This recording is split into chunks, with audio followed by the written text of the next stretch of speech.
people buy based on how they feel. Are you ready to understand how your feelings can make or break your personal brand?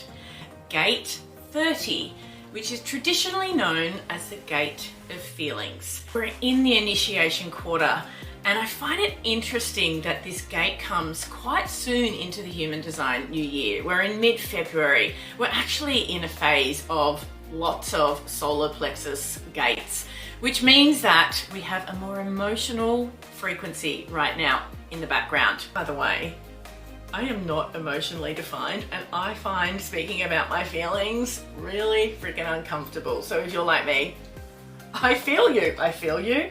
Actually, I do feel you. I feel everybody's emotions because I'm open here.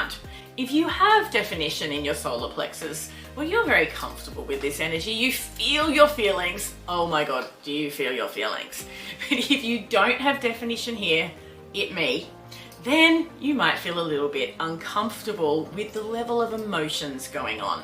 But I'm here to say to you, it is vitally important for you to surrender to your emotions, to bring your passions forward in your marketing, because people buy based on how they feel.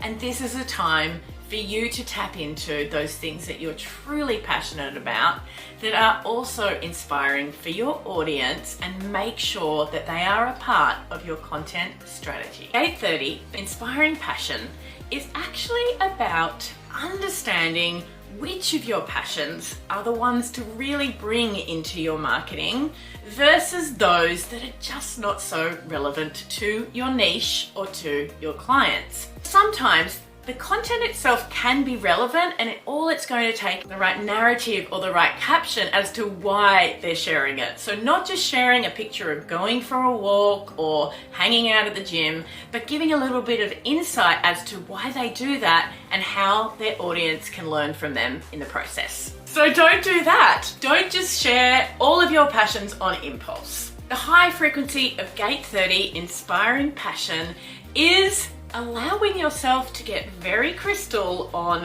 which passions you're going to share as part of your content strategy, and bringing that passion through and truly creating a feeling of connection with your audience. It's about being intentional. It's about being strategic. This is about marketing intelligence as much as human design intelligence, so that you are always attracting and engaging your audience in the right way, in the way that leads them to wanting to work with you, rather than using your social media as a place to share everything that you're passionate about in your life.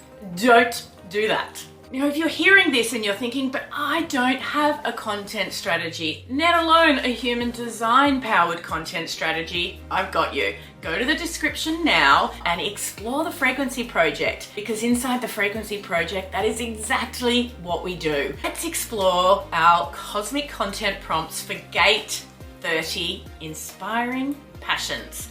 First thing I am going to recommend you do is a big content prompt. It's a meaty one.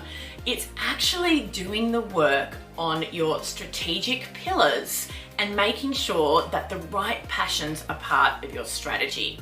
I want you to be really appreciating your niche and your ideal client.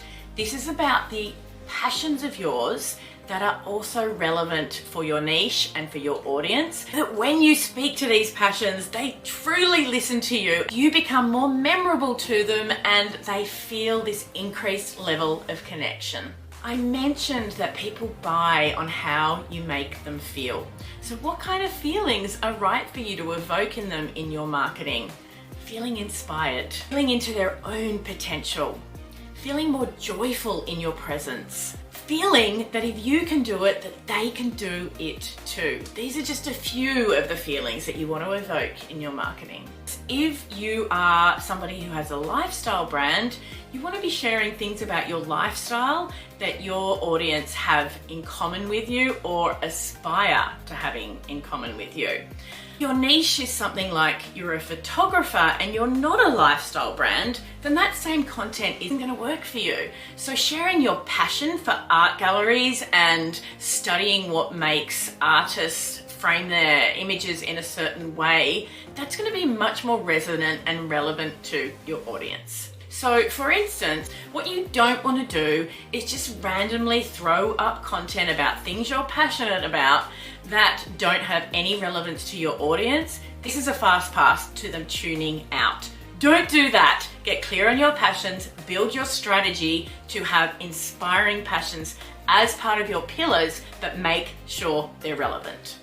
Prompt 2 for Gate 30 Inspiring Passions is to take the next step beyond identifying which passions are on your checklist and start sharing content that is super passionate, that comes from your emotions, that builds feeling in your audience. This is a time when you actually want to go live to camera and bring forward that emotional essence in your body. People are going to feel you more in video content, so get brave and get out there and share your passions that are resonant, relevant, and that captivate your audience. The third content prompt for Inspiring Passions recognizes that the things we're passionate about, and I'm guilty of this in my business, I have to tell you, can actually become so big for us that we burn ourselves out. Am I right? Maybe you've experienced this as well. Well, what does this mean for your marketing? Your audience also experience this. In your niche in particular, if they feel the passion like you do, they will benefit from learning from you how you've managed to build a business and a life that is so passion-filled, and put the practices in place to avoid burning out. And you help them by sharing your stories of burnout or preventing burnout. You actually connect to them in a way that builds a sense of belonging. And a sense of belonging is highly important in making sure you attract the right clients. And this is a time for you to tap into those things that you're truly passionate about that are also inspiring for your audience, and make sure that they are a part of your content strategy. Gating about passion, but really what underpins that is emotion. And I want to be honest with you, people buy based on how they feel. If you can help them feel a certain way through your content, which is available through talking about the right passions of yours, then you're going to have more influence, and that's going to lead you to increasing your sales. So this is a hugely important gate and frequency for you to lean into when you're thinking about your content strategy. Talking about passions reminds me of mine, and I'm here communicating with you about the thing that I'm most passionate about. I love marketing. I love creating content. And if you want to see more of my content, make sure you're following me over on Instagram, where I am in full creator mode at YvetteMayer_.